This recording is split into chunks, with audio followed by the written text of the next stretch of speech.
হরে কৃষ্ণ। আপনার কি জানেন পৌরাণিক বিদ্যানীদের আত্মজীবনী? যদি না জেনে থাকেন তাহলে দেখতে থাকুন আজকে আমাদের এই ভিডিওটি। তো চলুন শুরু করা যাক। বাংলাদেশের চট্টগ্রাম জেলার হাটাজারি থানার মেঘল গ্রামে 1407 শতাব্দে শ্রী পৌরাণিক বিদ্যানিধি আবির্ভূত হয়েছেন। তার পিতার নাম বাণেশ্বর গঙ্গোপাধ্যায় এবং মাতার নাম গঙ্গা দেবী। গঙ্গা দেবী যখন 8ম মাসের গর্ভবতী, তখন তার স্বপ্নে এক সন্ন্যাসী এসে তাকে বলেন, আপনার গর্ভে একজন দেবপুরুষ জন্মেছে, তার নাম এই পদ্মানুসারে রাখবেন। কথা অনুসারে তার নাম রাখা হল পুণ্ডরিক। ছিল পুণ্ডরিক বিদ্যানিধি ছিলেন দাপর যুগে বিশ্ববানু রাজা এবং ত্রেতা যুগে ছিলেন রাজা জনক। পুণ্ডরিক ছোটবেলা থেকেই ভগবত অর্জন, বন্দন, প্রস্তাবে নিজে বাল্যকাল অতিবাহিত করেন। পুণ্ডরিক বিদ্যানিধি বিদ্যার্জনের জন্য নবদ্বীপ ধামে গমন করেছেন।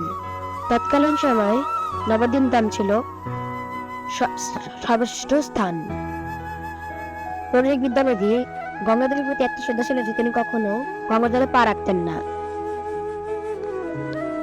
নবদ্বীপ ধামে এসে তার রাধারবীন্দ্র প্রভুপাদের সঙ্গে সাক্ষাৎ হয় এবং তিনি তার কাছ থেকে দীক্ষা গ্রহণ করেন। তারপর বিদ্যা শিক্ষা শেষ করে তিনি নিজ দেশে ফিরে এবং অধপতিত জীবের কাছে কৃষ্ণ ভাবনা প্রচার করেন। কৃষ্ণ ভাবনা প্রচার এর জন্য তিনি এত বছর নবদ্বীপ ধামে ছিলেন। শ্রী পুণ্ডরিক বিদ্যানিধি ছিলেন বাণেশ্বর গঙ্গোপাধ্যায়ের একমাত্র উত্তরসূরি।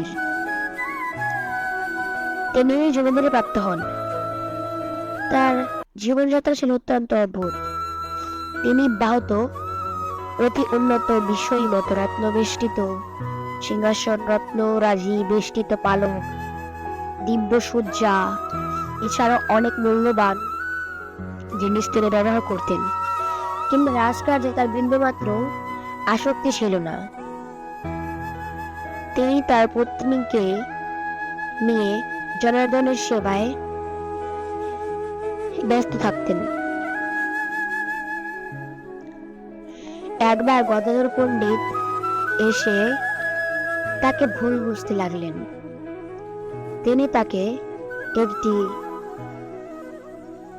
ভাগবতের শ্লোক শোনালেন। শ্লোক শুনে পুণ্ডরিক বিদ্যানিধি কৃষ্ণবেণু নতহারা হয়ে মাটিতে গড়াগড়ি দিতে লাগলেন। তখন গদাধর পণ্ডিত বুঝতে পারলেন যে ইনি কেউ সাধারণ ব্যক্তি নন। মহাপ্রভু যখন পুরোদেবে অবস্থান করেছিলেন, তখন তিনি মহাপ্রভুর সাথে মিলিত হবার জন্য গৌড়ীয় বৈষ্ণবদের সঙ্গে পুরীধামে যেতেন। সেখানে জগন্নাথের সঙ্গে তার অন্তরঙ্গ সম্পর্ক ছিল এবং বিভিন্ন লীলাবিলাস হতো।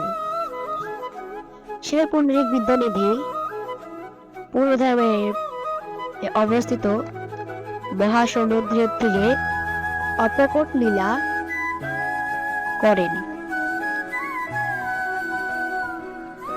আপনারা তো জানতে পারলেন পুণ্ডরিক বিদ্যানিধিকে এবং তার আত্মজীবনী। যদি ভিডিওটি ভালো লাগে তাহলে লাইক, শেয়ার এবং চ্যানেলটিকে সাবস্ক্রাইব